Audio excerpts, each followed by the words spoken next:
Hello everyone, welcome to Shivi Study Ship. This is R.S. Sharma, Asian Indian History. This is chapter 28, Brahmanization, Ruler Expansion and Peasant Protest in the Peninsula. ठीक है, तो last chapter में जो 27 chapter था उसमें जैसे कि हम सभी जानते हैं कि हमने हर्ष और उनका जो टाइम था उसके बारे में पढ़ा था, जिसमें हमने पूरा जो वर्धमान डायनेस्टी थी उसको पढ़ा था। अब ये हमारा चैप्टर नंबर 28 है और इसमें हम ब्राह्मण्स के बारे में, जो रूलर एक्सपेंशन था उसके बारे में, और किस तरह से फिर पीजेंट जो प्रोटेस्ट होता है पेनिनसुला वाले एरिया में उसको डिस्कस करेंगे। पेनिनसुला वाला जो हमारा पार्ट है ये बेसिकली हमारा वो पार्ट है हमारा जो साउथ का। ठीक है, पेनिनसुला का मतलब क्या होता है कि कोई भी ऐसा एरिया जो तीनों साइड से पूरा सी से कवर हो। ओके, तो अगर वीडियो आपको अच्छा लगे तो प्लीज़ लाइक करना, शेयर करना, चैनल को सब्सक्राइब कर लेना। जल्दी ही ये पूरी जो हमारी बुक है R.S. शर्मा की ये कंप्लीट होने वाली है। तो चलिए स्टार्ट करते हैं अपने लेक्चर को। बाकी जो ये लेक्चर है आपके लिए बहुत ही बेनिफिशियल रहेगा। आपकी जो हिस्ट्री है उसको एक बेसिक लेवल से पूरा ये कवर कर देगा, और आप किसी एग्ज़ाम के लिए प्रिपेयर कर रहे हैं तभी भी आपके लिए जो हिस्ट्री है उसकी नॉलेज होना बिल्कुल स्टार्टिंग से बहुत ज़रूरी है, क्योंकि आप सारे फैक्ट्स नहीं रट सकते हैं जब तक आपको उसका बेसिक क्लियर नहीं होगा। ठीक है, तो अब हम अपना लेक्चर स्टार्ट करते हैं। The new phase. अब यहाँ पीरियड की बात कर रहे हैं हम 300 से 750 जो हमारी एडी है उस टाइम की हम बात करेंगे। ये हमारा सेकंड हिस्टोरिकल फेज़ में इसको रखा गया है। अब यहाँ पर बात की जा रही है कि जो विंध्यास है, ठीक है, जो विंध्यास का जो साउथ है हम सबको पता है ये इस तरह से, फिर ऊपर ये, तो यहाँ पर ये जो विंध्यास माउंटेन है हमारे यहाँ पर, उससे नीचे फिर हमारा ये साउथ वाला पार्ट स्टार्ट हो जाता है। तो ये यही बोल रहा है कि जो विंध्यास हैं उसके साउथ की बात कर रहा है ये। ठीक है, तो यहाँ से देखिए, it continue some of the processes that had begin in the first historical phase of the peninsula.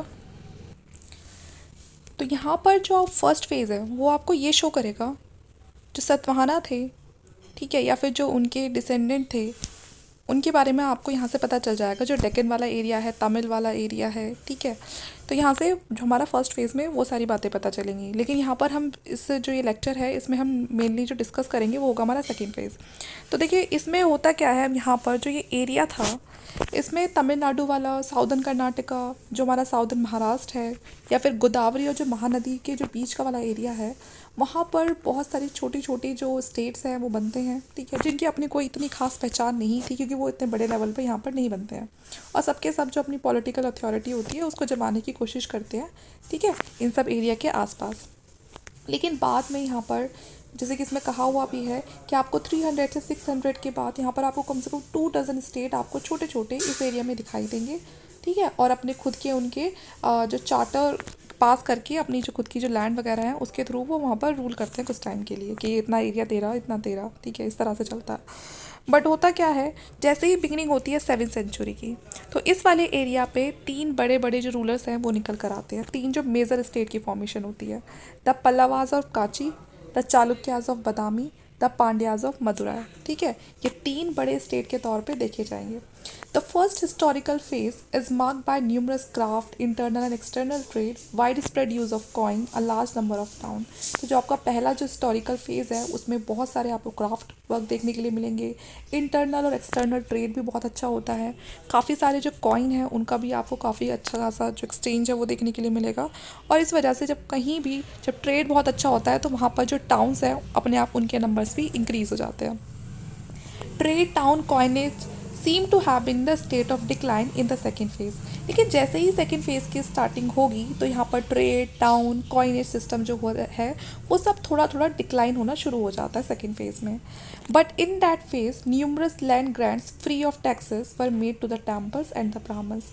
और यहाँ पर क्या होता है इस फेज़ में, और आपको क्या देखने के लिए मिलेगा कि भले ही ट्रेड टाउन और जो ये कॉइनेज है इसमें डिक्लाइन आ रहा है, लेकिन जो लैंड ग्रांट्स दिए जा रहे हैं टेम्पल बनवाने के लिए ब्राह्मण्स को, जो फ्री ऑफ टैक्स दिए जा रहे हैं कि ठीक है ये ज़मीन हमने आपको दे दी, इस पर कोई टैक्स देने की ज़रूरत नहीं है, ये अभी भी हो रहे थे। ठीक है, सेकेंड फेज़ में, जबकि ट्रेड और जो टाउन्स जो कॉइनेज था जबकि वो सब डिक्लाइन हो रहा था, लेकिन उसके बाद भी जो लैंड ग्रांट्स है वो फ्री ऑफ टैक्सेस दिए जा रहे थे टेम्पल्स के लिए और ब्राह्मण्स के लिए।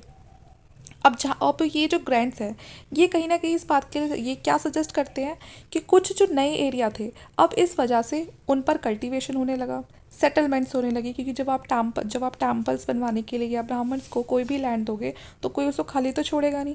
वो या तो उस पर कुछ ना कुछ बना देगा या वहाँ पर कल्टीवेशन स्टार्ट कर देगा। कल्टीवेशन स्टार्ट होगी तो लोगों के आसपास वहाँ सेटलमेंट भी आपको देखने के लिए मिलेगी। तो इस चीज़ से जो ये ग्रैंड्स है इनसे क्या होने लगा, जो वो नई नई जो एरिया थे वहाँ पर कल्टीवेशन होने लगी और सेटलमेंट होने लगी। ठीक है। और एक काफ़ी बड़ा ग्रेटर एक्सपेंशन देखा जाता है एग्रीकल्चर के मामले में। एग्रीकल्चर अच्छा होगा तो कहीं ना कहीं जो एग्रीरेरियन ये जो इकनॉमी है इसमें आपको काफ़ी ज़्यादा इम्प्रूवमेंट देखने के लिए मिलेगा। ठीक है। तो खेती बाड़ी के लिए ये जो ज़मीनें हैं ये अच्छी हो गई। In the first we encounter extensive Buddhist monument in the both Andhra and Maharashtra. और आप फर्स्ट फेज़ में देखेंगे तो उस टाइम पे बहुत सारी आपको बुद्धिस्ट की जो मॉन्यूमेंट है वो देखने के लिए मिलेंगी, आंध्र में भी और महाराष्ट्र में भी। Cave inscription probably indicate the influence of Jainism and also of Buddhism in the southern district of Tamil Nadu. अब जहाँ पर आपको बहुत ज़्यादा बौद्ध धर्म से जुड़ी हुई, जैन धर्म से जुड़ी हुई मोनास्ट्रीज दिखेंगी या केव्स दिखेंगे तो वहाँ से इस चीज़ का तो एकदम क्लियर हो जाता है कि वहाँ पे ज़्यादा इन्फ्लुएंस किस रिलीजन का रहा होगा भाई, जिसके आपको ज़्यादा चीज़ें मिल रही है उसी का इन्फ्लुएंस रहा होगा। Jainism was confined to Karnataka, and Peninsula as a whole shows numerous instances of the performance of Vedic sacrifice by the kings. This phase also marked the beginning of the construction of stone temple for Shiva Vishnu in Tamil Nadu under the Pallavas। तो जो Jainism है वो ज़्यादातर कर्नाटका तक ही सीमित रहा है। उसके बाद आप इस फेज़ की बात करेंगे जिसमें हम पढ़ रहे हैं सेकेंड फेज़, तो उसमें आप देखोगे कि कहीं जो एक शुरुआत हो जाती है जो स्टोन टेम्पल हैं उनके कंस्ट्रक्शन की। अभी इनसे पहले क्या चीज़ें बनाई जा रही थी, जो बौद्ध धर्म से या जैन धर्म से जुड़ी हुई चीज़ें थी, लेकिन इस फेज़ में आपको जो टेम्पल्स है स्टोन के उनका कंस्ट्रक्शन की जो शुरुआत वो देखी जाएगी। और ये टेम्पल्स किसके लिए थे, शिवा विष्णु। ठीक है, तमिलनाडु में। और ये सब पल्लवास के टाइम की बात हो रही है। ठीक है, जो सेकेंड फेज़ था पल्लवास का, सेकेंड फेज़ के अंदर ये पल्लवास देखे गए। तो ये यहाँ पर अब बुद्धिज़्म जैनिज़्म इन सब के लिए केव्स या मोनास्ट्रीज ना बनवा के, बल्कि ये यहाँ पर स्टोन टेम्पल की स्टार्टिंग करते हैं शिवा और विष्णु के नाम पर तमिलनाडु में। In Karnataka under the Chalukyas of Badami. और यही सेम काम चल रहा था कर्नाटका में जो किसे चालुक्यास कर रहे थे बदामी के। ठीक है। By the beginning of second phase south India has cease to be the land of megaliths and towards it and began the process that made it in a land of temples। देखिए जब second phase की शुरुआत होती है south India के अंदर तो यहाँ पर आपको देखने के लिए मिलेगा लैंड ऑफ मेगालिथ। मेगालिथ मैंने आपको पहले भी पढ़ाया है कि ये लोग क्या करते थे कि मरने के बाद जहाँ पर भी उस इंसान को दफन किया जाता था उसके बाद उसके ऊपर बड़े बड़े पत्थर रख दिया करते थे, जिससे पहचान रहे कि हाँ यहाँ पर किसी को मतलब मरने के बाद जो उसकी समाधि है उसको बनाया गया था एक पहचान के लिए। तो ये उस टाइम पे बहुत देखा गया था। ठीक है। और बाद में ये जो प्रोसेस है ये ज़्यादातर जो टेम्पल्स की लैंड थी उसके आसपास की वहाँ पर भी देखी गई। The Dravidian elements seem to have dominated the scene in the first phase, but during the second phase, Aryanization and the Brahmanization came to the fore। शुरुआत में फर्स्ट फेज़ की बात करें तो यहाँ पर आपको जो ड्रेविडियन एलिमेंट्स हैं वो ज़्यादा देखने के लिए मिलेंगे फर्स्ट फेज़ की सोसाइटी के ऊपर, लेकिन सेकेंड फेज़ आते आते वापस से जो ब्राह्मणाइजेशन और आर्यनाइजेशन होने लगता है। मतलब ब्राह्मणाइजेशन में आप समझ जाइए कि यहाँ पर जो ब्राह्मण्स हैं उनको लैंड ग्रेंट्स दिए जाने लगे होंगे, वैदिक सेक्रीफाइसेस होने लगे होंगे। मतलब जैसे आर्यन की और ब्राह्मण की एक लाइफ थी, है ना, अब सेम वही यहाँ पर सेकेंड फेज़ में आपको साउथ में दिखाई देगी। ठीक है। This happened because of land grants made by the ruler who were either Brahman or firm supporter of them। क्योंकि यहाँ पर बड़े बड़े जैसे मैंने आपको बताया जो लैंड ग्रांट्स है वो दिए जाने लगे रूलर्स के थ्रू ब्राह्मण्स को। As manager of temple land, the Brahman guided cultural and the religious activity। अब जब लैंड मिल गई है उसको, वहाँ पर टेम्पल भी बनवा दिया है, तो जो ब्राह्मण्स हैं अब वो लोगों को जो गाइड करते थे वो किस बेसिस पे करते थे, कल्चरल और रिलीजियस एक्टिविटी के बेसिस पर। They spread Sanskrit which become the official language. Sanskrit को इतना स्प्रेड किया गया कि वो ऑफिशियल लैंग्वेज बन जाती है। अशोक के इंस्क्रिप्शन मिले हैं आंध्र से और कर्नाटका से जो ये बताते हैं कि उस समय के जो लोग थे वो प्राकृतिक जानते थे, इसलिए अशोक ने के जो इंस्क्रिप्शन है वो प्राकृतिक लैंग्वेज में लिखे गए थे और प्राकृतिक कॉमन पीपल की लैंग्वेज थी। और प्राकृतिक लैंग्वेज को ही क्यों चुना था अशोक ने, क्योंकि जो अशोक थे वो बौद्ध धर्म को मानते थे और जो बौद्ध धर्म है उसने हमेशा अपनी भाषा को उन्होंने उस भाषा को चुना जो कॉमन पीपल यूज़ करते थे। संस्कृत तो उस टाइम पर भी यूज़ होती थी, लेकिन वो जो लैंग्वेज थी संस्कृत उसको बोलने का जो हक था वो सिर्फ ब्राह्मण्स के या फिर जो अपर वर्ण के जो लोग थे उनके पास होता था। तो इसीलिए जो बौद्ध धर्म है उसने अपनी भाषा, जो अपनी लैंग्वेज थी, वो प्राकृतिक को चूज़ किया, जिससे कि वो सभी जो कॉमन पीपल है उनके साथ भी कम्युनिकेट कर सके, उनके साथ भी अपना इंटरेक्शन कर सकें। Also, epigraph between the 2nd century BC and the 3rd century AD were largely written in प्राकृतिक। तो 2nd century BC और 3rd century AD में जितनी भी जो चीज़ें लिखी गई थी वो सब प्राकृतिक में ही लिखी गई थी। ब्राह्मी इंस्क्रिप्शन भी मिले हैं तमिलनाडु में, ऑल्सो कंटेन प्राकृतिक वर्ड, जिसपे वहाँ पर भी आपको कुछ प्राकृतिक वर्ड मिलेंगे। But from about 400 AD onward Sanskrit become the official language. लेकिन 400 AD के बाद जो संस्कृत है वो अब क्या बन जाती है, ऑफिशियल लैंग्वेज बन जाती है in the peninsula, and most charter were compose in it. यहाँ तक कि जो अब आगे जो चार्टर पास किए जाएंगे वो भी किस में कंपोज होते हैं, संस्कृत लैंग्वेज में। अब बात करते हैं states of Deccan and south India. Northern Maharashtra, Vidarbha, Satavahana were succeed by the Vakatakas a local power. जब ये अभी यहाँ पर नॉर्दर्न महाराष्ट्र में और विदर्भा में जो रूल था सतवाहना का, अब आगे चल के सतवाहना के बाद कौन करेंगे उनको सक्सीड, जो वकाटक हैं, ठीक है, एक लोकल पावर थी। जो वकाटक थे वो भी ब्राह्मण ही बताते थे खुद को, and are known from a large number of copper plate land grant issued by them. और ये चीज़ें पता चलती हैं, जैसे अशोक ने इंस्क्रिप्शन अपने बनवाए थे, ऐसे ही ये कॉपर प्लेट पे लिखवाते थे। तो कॉपर प्लेट पे काफ़ी सारे जो लैंड ग्रांट्स हैं इनके थ्रू जो दिए गए हैं ब्राह्मण्स को, उसके होने का पता चलता है। तो इसीलिए यहाँ से हमें ये जो सारी इंफॉर्मेशन के बारे में पता चलती है। They were great champions of Brahmanical religion, perform numerous Vedic sacrifices. तो बहुत ज़्यादा मानते थे ये जो ब्राह्मणिकल जो रिलीजन है उसको फॉलो करते थे, और बहुत सारे जो वैदिक सेक्रीफाइस है उसको भी परफॉर्म करवाते थे उनसे। इनकी पॉलिटिकल हिस्ट्री देखिए तो काफ़ी ज़्यादा वो लिंक करती है नॉर्दर्न इंडिया से लेके साउदर्न इंडिया तक। ऐसा नहीं है कि सिर्फ साउथ इंडिया तक ही रह गए थे, नहीं, वो लिंक करती है दोनों ही जगह को। We may recall how Chandragupta second married his daughter Prabhavati Gupta into the Vakataka royal family. यहाँ तक कि जो चंद्रगुप्त सेकेंड थे उन्होंने अपनी जो डॉटर थी प्रभावती गुप्ता, ठीक है, जो चंद्रगुप्त सेकेंड जो गुप्ता डायनेस्टी के रूलर थे चंद्रगुप्त सेकेंड, उन्होंने अपनी बेटी जो प्रभावती गुप्ता थी उनकी शादी इन्हीं वकाटक रॉयल फैमिली में ही की थी।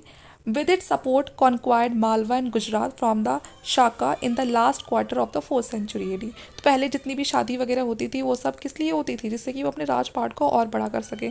तो यहाँ पर भी एक यही मोटिव था कि इन्होंने अपनी जो बेटी की शादी थी वो वकाटक रॉयल फैमिली में इसलिए की थी जिससे कि अब वो सपोर्ट मिल जाएगा इन्हें, तो ये मालवा और गुजरात को आराम से जीत सकेंगे शाका से, ठीक है। और ये सब चीज़ें होती भी हैं in the last quarter of the 4th century AD. होता क्या है, जो वकाटक किंगडम है served as a channel for the transmission of Brahmanical ideas and social institution to the south. जो वकाटक किंगडम है वो एक तरह से एक ऐसे चैनल की तरह काम कर रहा था जो जो ट्रांसमिशन कर रहा था किस चीज़ का, जो ब्राह्मणिकल आइडियाज़ हैं, जो सोशल इंस्टीट्यूशन है साउथ तक, ठीक है, नॉर्थ से साउथ तक वो चीज़ों को ट्रांसफ़र कर रहा था, जो ब्राह्मणिकल आइडियाज़ हैं उनको और जो सोशल इंस्टीट्यूशन है उनको।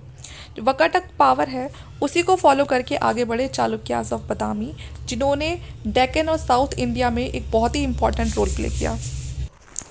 तो ये जो चालुक्यास थे ये पहले जो वर्क करते थे, मतलब ये जो जिनके फिड्यूटरीज थे वो थे राष्ट्रकूट के। तो जो चालुक्यास थे पहले वो राष्ट्रकूट के फिड्यूटरी बन के रहते थे, लेकिन जब इनको वहाँ से ओवरथ्रोन कर दिया तो उसके बाद फिर उन्होंने जो पावर है उसको अलग से बनाया, ठीक है। तो Chalukyas claim their descent from the Brahma और मनु और द मून। तो ये अपने जो डिसेंडेंट थे ये बताते हैं कि वो ब्रह्मा से थे, ठीक है ना, वो ब्रह्मा की तरफ से होने का ये क्लेम करते हैं। They boasted their ancestor ruled at Ayodhya, but all this was done to acquire legitimacy and the respectability, ठीक है। तो ये अपने आप को बताते हैं कि जो उनके एंचेस्टर थे वो अयोध्या में रूल करते थे, ठीक है। और कुछ चीज़ें ये भी मानी जाती हैं कि ये शायद ये सब चीज़ें इसलिए बोलते थे जिससे कि ना इनको एक रुतबा, एक रिस्पेक्ट, ठीक है, अपनी मतलब जो इज़्ज़त है ना उसको एक काफ़ी बढ़ा चढ़ा के बताने के लिए, ठीक है। In actually, they seem to have been a local Canarese people who were accommodated in the ruling one with the Brahmanical blessing। और जबकि असल में इनको बताया गया है कि ये लोकल कैनरीज पीपल थे जो कि जो ब्राह्मण जो ब्राह्मणिकल है, ठीक है ना, उसी वर्ण में ये शामिल थे, ठीक है। और मतलब इतना जितना बढ़ा चढ़ा के इन्होंने अपने आप को बताया है मतलब उतना नहीं था, एक लोकल पीपल में इनकी काउंटिंग हुई है, ठीक है। Chalukyas set up their kingdom toward the beginning of the 6th century in the western Deccan. तो जो चालुक्यास हैं उन्होंने अपना जो किंगडम है वो कब सेटअप किया, toward the 6th century in the western Deccan. और यहाँ पर इन्होंने अपनी जो कैपिटल है वो बनाई वतापी, जिसे हम मॉडर्न अब बदामी बोलते हैं, in the district of Bijapur, a part of Karnataka, ठीक है।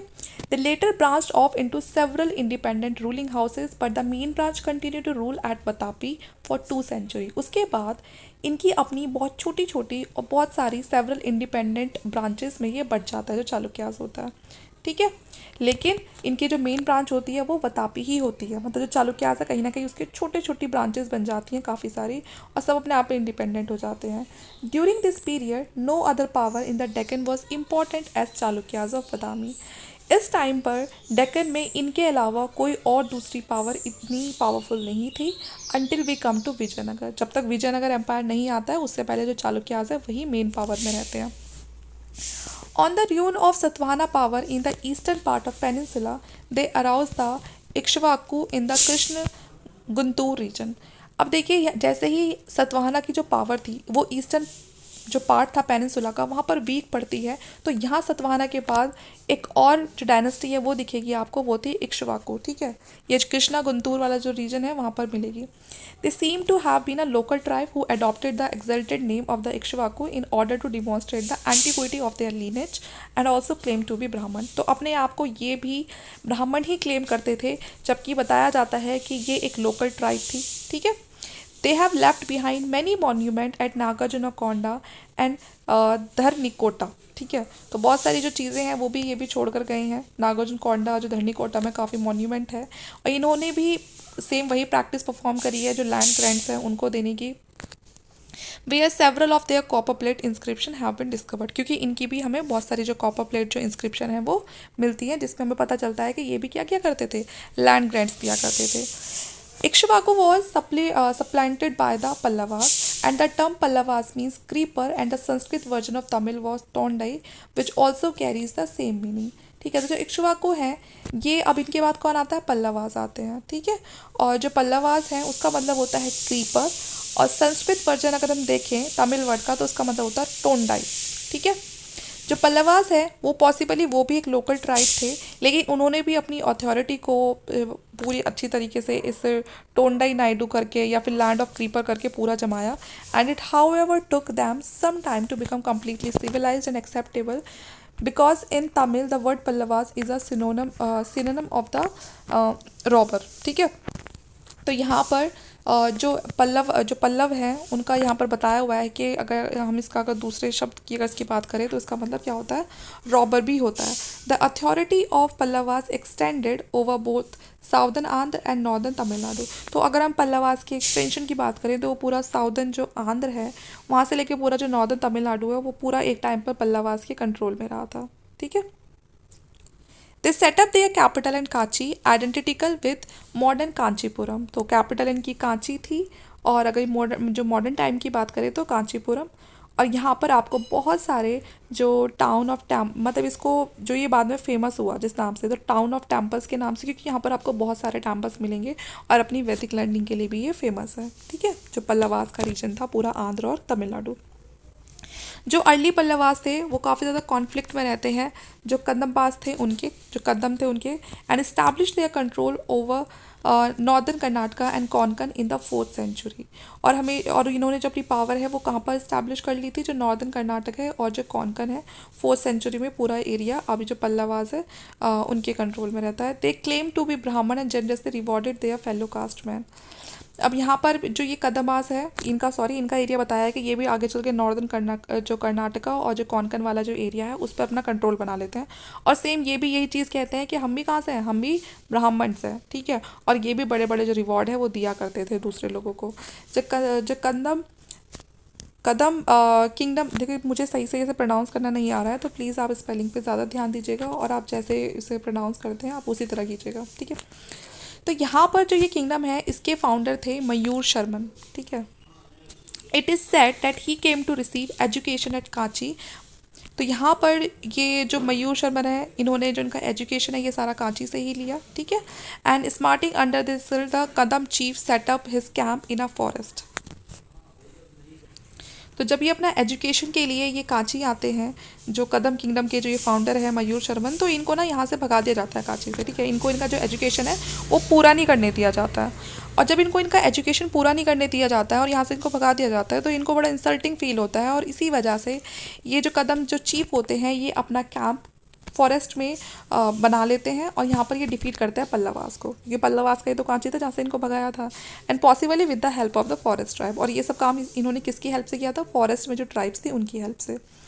Eventually, Pallavas avenged the defeat but recognized the Kadam authority by formally investing Mayur Sharman with the royal insignia। वही है, फिर दोनों में लड़ाई वगैरह होती है। मयूर Sharman is said to have performed 18 अश्वमेध और horse sacrifice and granted numerous villages to ब्राह्मण। तो जो मयूर शर्मन होते हैं ये पूरे 18 अश्वमेध युद्ध करते हैं, और सॉरी अश्वमेध जो यज्ञ होते हैं वो करते हैं। और हम सबको पता है इसमें क्या होता है।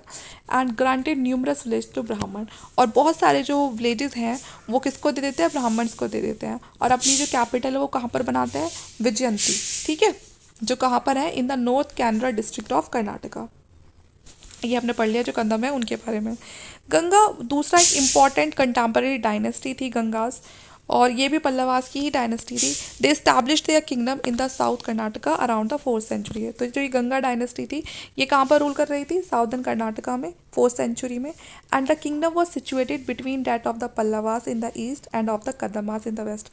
अब जो ये किंगडम था, ये अगर इसकी सही तरीके से लोकेशन देखें तो ये किसके बीच में था? एक साइड पल्लव और एक साइड कदम, उनके बीच में ये जो हमारा ये गंगा डायनेस्टी है ये रूल कर रही थी। ये अपने आप को क्या बोलते थे? वेस्टर्न गंगा और the Gangas of Mysore, in order to differentiate them from the eastern Ganga who ruled in Kalinga. एक और सेम इसी नाम से डायनेस्टी थी जो रूल कर रही थी कहाँ पर? कलिंग में रूल कर रही थी। तो उनको अपने आप से अलग दिखाने के लिए कि वो अलग है और हम अलग हैं, इसीलिए इन्होंने जो अपना नाम है वो क्या रख रखा था? वेस्टर्न गंगा या फिर गंगास ऑफ मैसूर। क्योंकि एक जो सेम इसी नाम की जो डायनेस्टी थी वो कहाँ पर थी? वो ईस्टर्न साइड पर थी, कलिंग मतलब कलिंग में थी, ठीक है।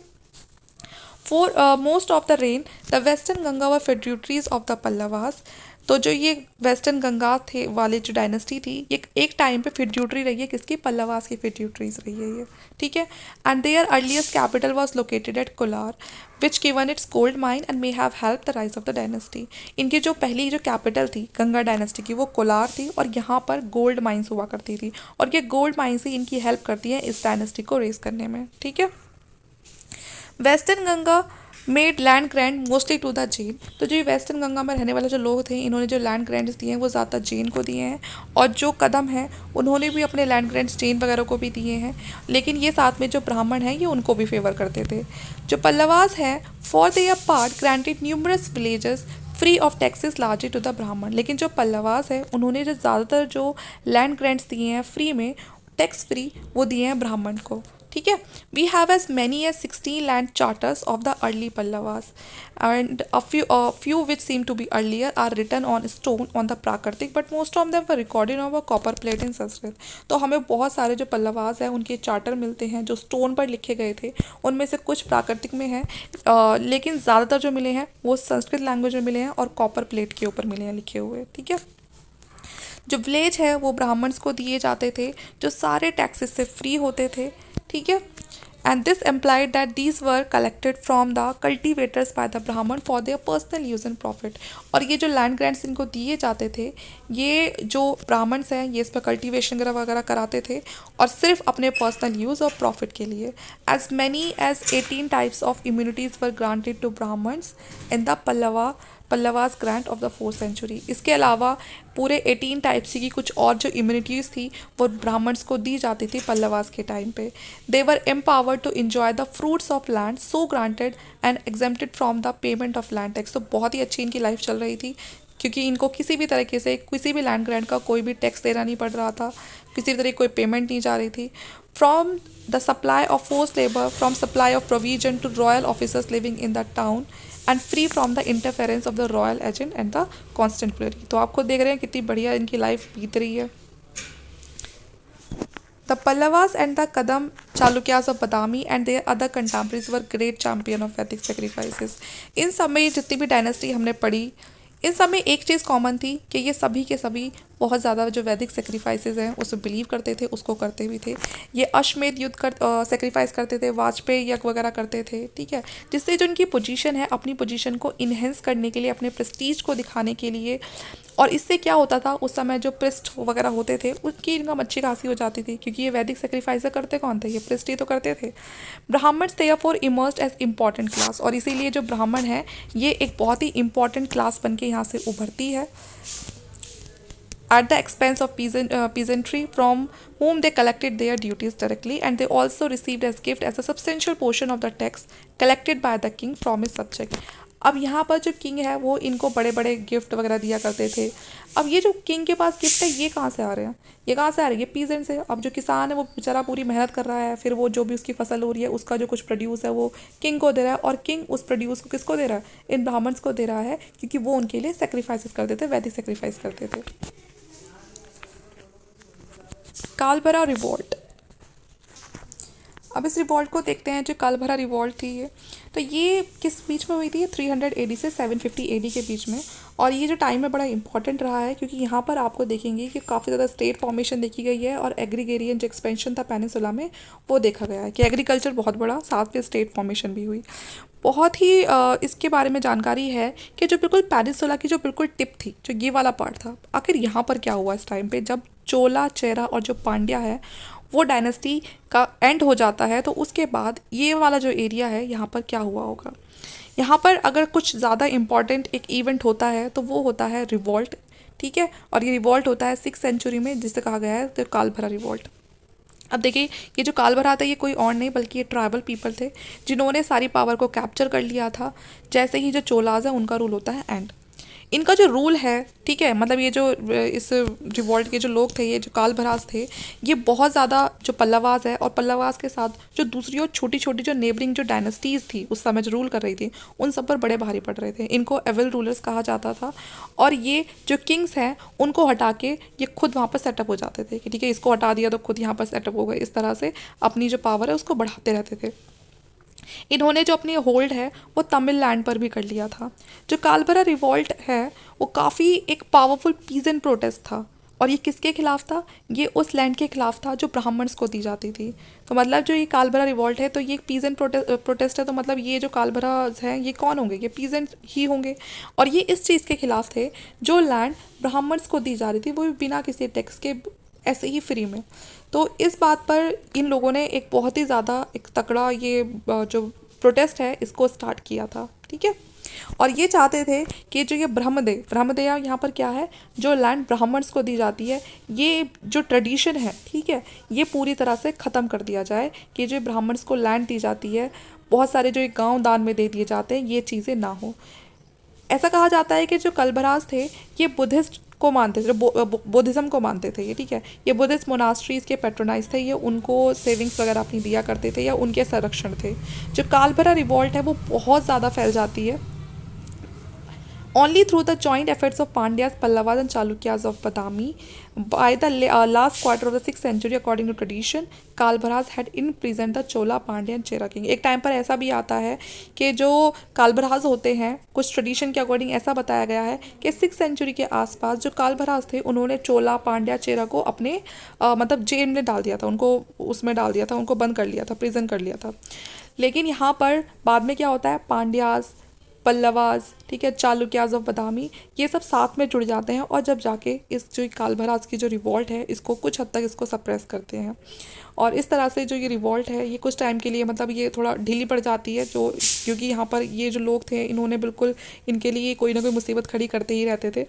और मेन दिक्कत यही थी, ये जो कालभरास थे इनका कोई और मोटिव नहीं था, बल्कि इनका मोटिव यही था कि जो लैंड ग्रेंट्स दिए जाते हैं ब्राह्मण को उसको ख़त्म कर देना चाहिए, ठीक है, क्योंकि ये सोशल जो पॉलिटिकल जो लाइफ है साउथ इंडिया में बहुत ज़्यादा इफेक्ट कर रही थी पीजेंट की, तो इसलिए वो उसके खिलाफ थे। It therefore appeared that some land grants have been made between AD 300 and 500 to the Brahmins by the king of the deep south, क्योंकि 300 और 500 के बीच में जो ब्राह्मण्स थे उनको बहुत ज़्यादा लैंड दी जा रही थी किंग्स के थ्रू, खासकर डीप साउथ में, इसीलिए वहाँ पर ये रिवॉल्ट स्टार्ट होता है। संगम टेक्स्ट में भी बताया जाता है कि villages were granted to the warrior by the chief for their act of bravery, कि जब भी आर्मी में कोई चीफ बहुत अच्छा काम करता था तो उसको जो विलेजेस हैं वो दे दिए जाते थे कि ठीक है आप रखो इन गाँव को, यहाँ से जो भी टैक्स मिल रहा है वो सब आपका। और इसका फ़र्क किससे पड़ता था, जो गांव में रहने वाले जो लोग हैं, जो पीजेंट्स हैं, क्योंकि भाई काम तो वही कर रहे हैं, वही उनका प्रोड्यूस भी वही उगाएंगे, और वो फिर किसके पास जा रहा है, वो चीफ के पास जा रहा है। अब वो उनसे कैसे भी करके कितना भी टैक्स ले, किंग को उससे कोई मतलब नहीं होता था। Land grant seem to have stimulated agrarian expansion. Land grants देने से जो एक चीज़ अच्छी हुई थी वो ये हुई थी कि यहाँ पर जो एग्रीकल्चर है उसका एक्सपेंशन बहुत बढ़ गया था पल्लवास के टाइम पे, क्योंकि पल्लवास के टाइम पे सबसे ज़्यादा लैंड ग्रांट्स दिए गए साउथ आंध्र में और नॉर्थ तमिलनाडु में।